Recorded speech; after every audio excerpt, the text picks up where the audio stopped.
గుంటూరు జిల్లా మంగళగిరిలోని మహిళా కమిషన్ చైర్మన్ ను ఆయేషా మీరా తల్లిదండ్రులు కలిశారు.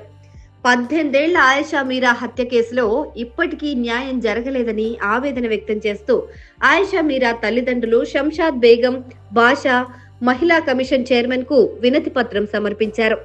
2007 డిసెంబర్ 27న 19 సంవత్సరాల బి ఫార్మసీ విద్యార్థిని ఆయేషా మీరా అత్యంత దారుణంగా హత్యకు ఊరైన సంగతి తెలిసిందే.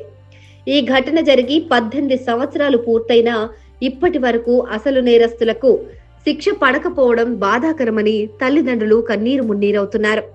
18 ఏళ్ల నుంచి పోలీసులు, సిబిఐ ఎవరూ ఇందులో అసలు దోషులను పట్టుకోలేకపోయారని పేర్కొన్నారు. తమ వయసు కూడా మీద పడిపోతోందని, ఇంకా తమకు న్యాయం జరుగుతుందన్న నమ్మకం లేదని వారు పేర్కొన్నారు. అలుపెరగకుండా పోరాటమే చేశామండి. ఈనాడు మా పాప మాకు లేకపోవటం 18 సంవత్సరాల నుండి 19 సంవత్సరాలు అవుతుందండి. ఇప్పటికి కూడా మేము కోర్టుల చుట్టూ ప్రతిరోజు ఈ మంత్లో అయితే దాదాపు 5-6 సార్లు కోర్టుకు తిరగటం జరిగిందండి. పాప పార్ట్స్ అన్నీ ఇస్తారు, న్యాయం ఎట్టాగో చేయరు. వాళ్ళు ఒక స్టేట్మెంట్ ఇచ్చి పలానా వ్యక్తి ఈ సెక్షన్స్ ప్రకారంగా అతను నేరస్తుడు అని మీరు ఒప్పుకుంటే అతను నేస్తారంట. కానీ హైకోర్టులో జస్టిస్ నాగార్జున రెడ్డి గారు ఒక స్టేట్మెంట్ ఇచ్చారు. స్టేట్మెంట్లో ఏమని ఇచ్చారంటే జీవో 20 ప్రకారంగా ఎవరైతే ఈ పాప కేసు ప్రాపర్ ఇన్వెస్టిగేషన్ జరగలేదు, ఆఫీసర్స్ ఉన్నారో వాళ్ళని అరెస్ట్ చేసి ఇన్వెస్టిగేషన్ చేయమని ఆ జడ్జిమెంట్లో ఉందండి. కానీ ఆ జడ్జిమెంట్ని ఎవరు ఫాలో అవ్వలేదండి. ఈవెన్ సిట్ ఫాలో అవ్వలేదు, సిబిఐ కూడా ఫాలో అవ్వలేదు. ఇక ఎందుకంటే ఆ జడ్జిమెంట్లు అలాంటివి ఎవరి కోసం ఈ జడ్జిమెంట్లు ఇస్తున్నారు? మళ్ళీ అతనే వేయాలని మేము కాదు అని నేను ఆ రోజు మహిళా సెషన్స్ కోర్టులో నేను రిటర్న్గా రాసిస్తానని గవర్నర్ జడ్జి సుధ గారికి చెప్పానండి. నేను రాసిస్తానమ్మా, సత్యంబాబు నేరస్తుడు కాదు అని చెప్పాను. అయినా కూడా 18 సంవత్సరాలు యావజ్జీవ శిక్ష వేశారు. తర్వాత అతను హైకోర్టుకి వెళ్తే నాగార్జున రెడ్డి గారు జడ్జిమెంట్ ఇచ్చారు, అతను కాదు, జీవో 20 ప్రకారంగా ఎవరైతే ఆఫీసర్స్ ఉన్నారో ఇన్వెస్టిగేషన్ ఆఫీసర్స్ ఆ పోలీసులు కూడా ఆ పోలీసుల మీద చర్య తీసుకోండి, వాళ్ళు అరెస్ట్ చేయండి, ఇన్వెస్టిగేషన్ చేయమని వాళ్ళు త్రూ సిబిఐ అని చెప్తే సిబిఐ కూడా చేయలేకపోయిందండి. అంటే దర్యాప్తు సంస్థలు కూడా ఇంత చెత్త విధంగా ఉన్నాయని ఎవరు నమ్ముతారండి? ప్రజల్లో ఎలా వెళ్ళిపోయిందో మా పాప కేసు తెలుసా అండి. ఇందులో నేరస్తులు రాజకీయ నాయకులు, డబ్బున్న వాళ్ళు కనుక ఉన్నట్టే పోలీసులు కానీ దర్యాప్తు సంస్థలు కానీ పని చెయ్యవు. ఈనాడు లిక్కర్ కేసు కానీ జత్వానీ కేసు కానీ మీరు చూసినట్లయితే ఎంత ఆఫీసర్ని అరెస్ట్ చేశారండి. ఉన్న కేసు సెంట్రల్లో ఎలా జరుగుతుందండి? ఇవన్నీ తెలియదా వీళ్ళకి? ఇంకెందుకండి సిబిఐ నేను పేరు? మా ప్రజలు కట్టినటువంటి పన్నుల ద్వారా వాళ్ళకి జీతాలు సమర్పిస్తుంటే మాకు చేసే న్యాయం ఏంటండి? వీళ్ళు హై క్లాస్ పీపుల్ ఎవరు పన్ను కట్టరండి. మనలాంటి మధ్యతరగతి పీపులే పన్ను ఎక్కువగా కట్టేది. డైరెక్ట్గా కానీ ఇండైరెక్ట్ కానీ ట్యాక్సులు కడుతున్నాం. ఆ ట్యాక్సుల ద్వారా వీళ్ళందరినీ పోషిస్తున్నాం. వీళ్ళు ఎవరికి పని చేయాలండి? ప్రజలకు పని చేయాలి, పబ్లిక్కి సర్వెంట్గా పనిచేయాలి. పోలీస్ అనేది ఎవరండి? సిబిఐ అనేది ఎవరు? ప్రజలకి జవాబుదారీగా ఉండాలి. మరి ప్రజలకు న్యాయం చేయని వాళ్ళు ఎందుకండి? వీళ్ళు సంస్థలు మూసేసుకొని కూర్చోమండి. ఎవడు సూట్ కేసు ఇస్తే వాడికి న్యాయం చేయమనండి.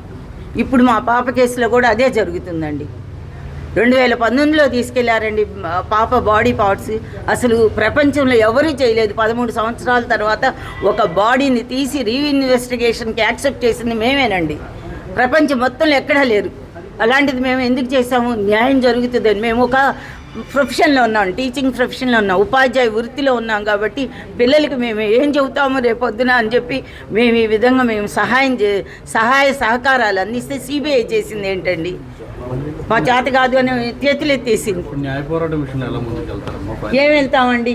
ఇంకా ఏం వెళ్తాం? 18 సంవత్సరాలు అయిపోయింది, మా వయసు కూడా అయిపోయింది. మేము 35లో ఉన్నవాళ్ళం, ఈనాడు 60 దాకా వస్తున్నాం. ఇంకా ఏం చేస్తాం? మాకు డిసీజెస్లు కూడా వచ్చేసినాయి, అనారోగ్యం కూడా ఏర్పడింది, మాకు నిద్ర ఉండదండి. ఇదే ఆలోచన ఉంటుంది. ఏంటి ఇంత అన్యాయం జరుగుతుంది? పిల్లలకి ఏం జరుగుతుంది చెప్పండి? మేము ఎలా వాళ్ళకి బోధించాలో చెప్పండి? ఇలాంటి సొసైటీని ఏర్పాటు చేసుకోవటం అండి. వాళ్ళకి పిల్లలు ఉన్నారు కదా. ఒక పాప కేసుని నేరస్తులే సాక్షులండి ఇక్కడ.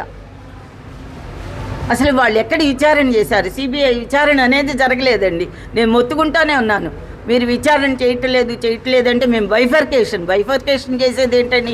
ఏమంటే రాష్ట్రాలు బైఫర్కేషన్ చేస్తాం, కేసులు కూడా చేస్తారా? తెలంగాణ ఆయన డిఎస్పీ, సిబిఐ డిఎస్పీ స్వామి తీసుకున్నాడండి.